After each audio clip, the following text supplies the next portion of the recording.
If we talk about a practical example, suppose I have like $40 million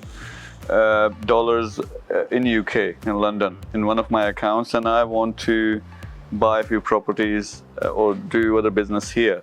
Now I have to transact that. Take two examples. By the way, I don't have 40 million, it's only like 39 million something. So I want to transact that and take two cases. One is in fiat, how these services, neo banking services would help me in that, if it's in the fiat, and what if it's in crypto format there. So how would we transact from there to here, and how would we do our business here? For instance, you want to buy real estate, or put your money from London to a UAE bank account. Only that. It's your money, and it's your bank accounts. You have two ways. From your UK bank application. So you are going to make an order of transfer, international transfer, to yourself in another country. Yeah.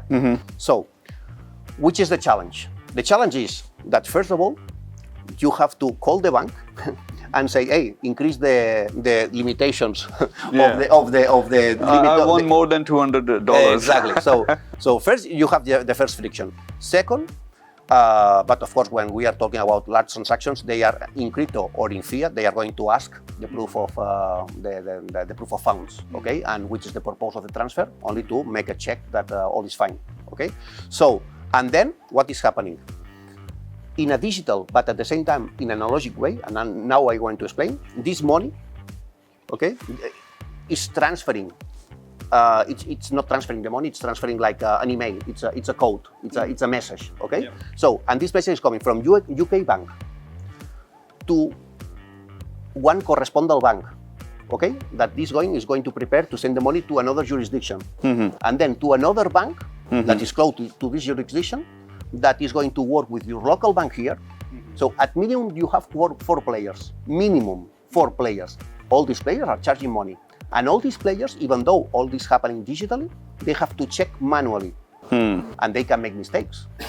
Somebody can be sick for 3 weeks, or somebody can think that these transactions in the compliance, or they don't know you, so they want to double check what happened with this money. So it's really very inefficient. It's a huge inefficiency in this process. So then you have the other chance.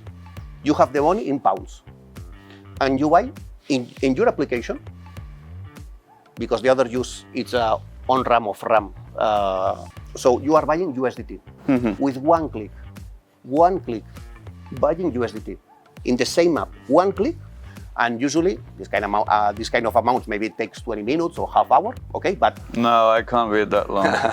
So I like the 6 months period with the normal banking system. Exactly. So you are buying USDT, and then you are sending the money to your own wallet that is fully compliant here in your neobank in UAE. So this transaction, maybe it depends on the net, seconds. Wow. And it's happening at the same moment.